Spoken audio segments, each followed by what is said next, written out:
Right, that's Matt. Nice to meet you. Hi, I'm Jack. Nice to meet you. Nice to meet you. You guys could just call me FNG today, the fucking new guy.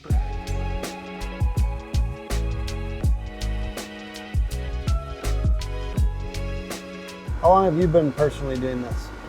Since I was 18, so 16 years. 16 years. Do you feel like every once in a while you still don't know it all, or do you think? Oh no, there's always new stuff to learn. So anybody that says they know it all is wrong. Hey, I'm Tim Brown. I'm here with Nick Thielen of Thielen Mechanical out of Minneapolis. Doing great. So I was wondering, what are some of the biggest mistakes that FNGs like me, fucking new guys, make on the job site that you could avoid if you just kind of were more aware? So one big thing we deal with is a lot of guys trying to prove themselves too early on, as far as jumping in and trying to do way too much when you don't know what you're doing. It actually will create a longer day than just taking simple directions from somebody that you're learning from, right? Mm-hmm. So you need to act like you might not know everything and swallow your pride a little bit. You know, we know Thielen Mechanical does great work, but you guys every once in a while get called out to fix other people's work. 100%. Is that correct? So what's a couple mistakes that you get called out to fix that are kind of look like FNG mistakes? Simple wiring a lot. In Minnesota here, heat pumps are becoming very popular. A lot of people don't know how to do the low voltage wiring with that. We had one yesterday where the heat was wired in the cooling mode, so it actually was just kicking out heat the whole time. So we had to rewire that system. Yeah. How quickly do people find out that they fucked up? Oh, as soon as it's getting hotter in their house, not cooler. So. You'll be gone. Google it. All right, so the blue line goes on the suction line. Blue on the big one. Matt's trained a lot of us. Right on here. He's old school though, Timmy. You're gonna be older. All right. Can you figure that out on your own? No plugging it in.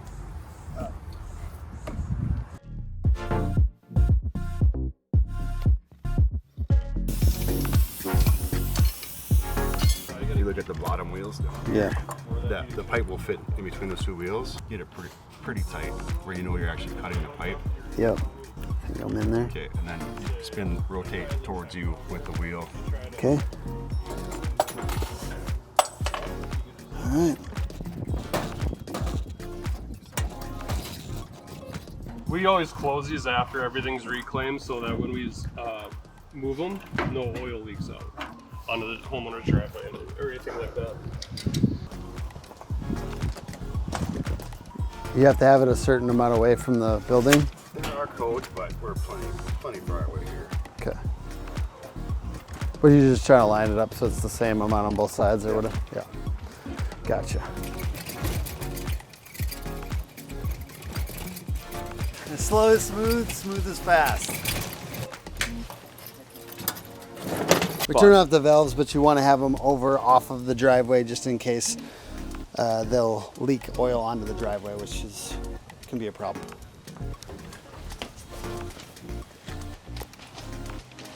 Like those first couple ACs that you really are the main person on, like what are some common mistakes that some people in HVAC have made that are more common towards the beginning? Like let's say we didn't drain the line or something like that, or we forgot to not turn off the power or something. Yeah, that happens all the time. Yeah, they just assume, like power is a huge one. They assume they hit the right breaker or something and don't test it before they go unhook the disconnects. So the high voltage and the gate zap, that happens quite a bit. They'll forget to take caps off a coil sometimes and just weld onto them. So the other one, like just you do want to test too before, like you shut off the breaker, but then you want to test it. Yeah, you want to you don't ever want to trust someone else's work. Yeah. So. Okay, and then caps off of coils. That's something you've seen that people do. Back when case coils weren't as common, we used to have to install them, and if you're retrofitting a line set that was maybe bigger, you don't always. It's more of a female connection than a male on those, and yeah, I've seen guys do that where they just weld the line on and forget to cut the cap off. So when we purge with nitrogen, what you achieve is we get zero residue inside of the lines. Otherwise you can get like soot and ash inside of the pipes. So currently he is brazing the line set connections to ensure a tight seal. Hey Matt, what are you up to right now? Pressure testing. Pressure testing. Basically pumping everything up with nitrogen. And then we'll put it into this little test thingy. Hit enter and it'll start a timer and tell us if the pressure drops. Gotcha. And if it does, what is?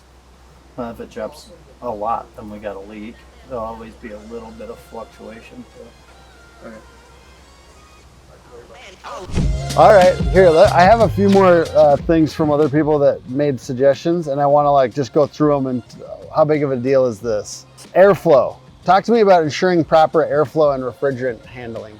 That's another huge mistake done by homeowners and a lot of inexperienced contractors. They just trust the ductwork in the house because it was there. 90% of the time, the static pressure is not right, and there's typically a lack of design.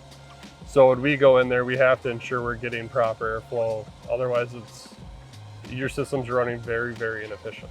All right, next one is drainage and vacuum. So how does drainage and how can the drainage and the vacuum system? I don't understand them. I'm a noob.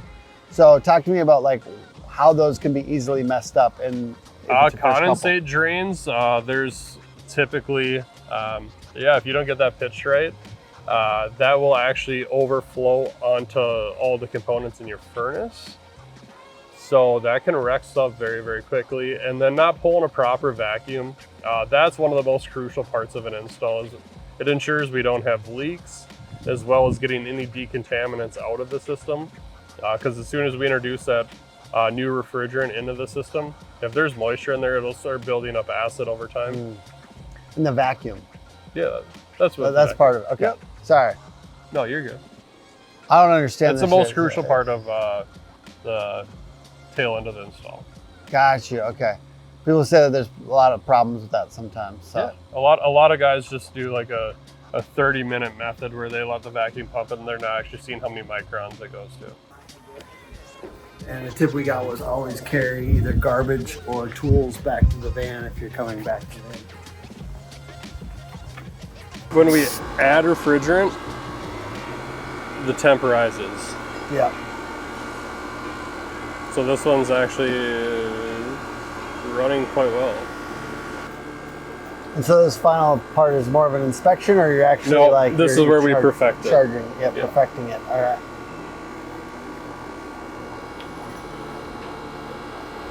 And it's around how much refrigerant is in there when you leave? Correct.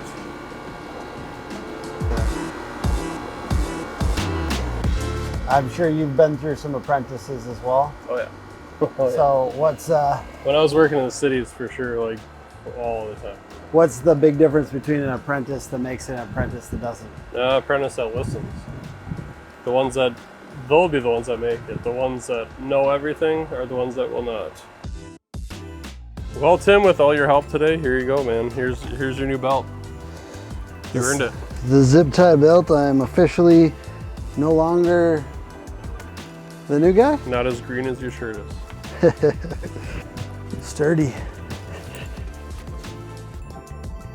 So your first couple times, obviously you don't want to go out in the field and be like put in a pressure cooker situation if you haven't really studied this like I was today technically, but working with a company like Thielen, if you worked for them, they're gonna make sure you're trained before you get out in the field. And then when you're out in the field, they're not gonna put you in situations where are way beyond. We don't want to put you in situations you're gonna fail. Yeah, which this one started up, so we did it. Thank you, sir. Yes.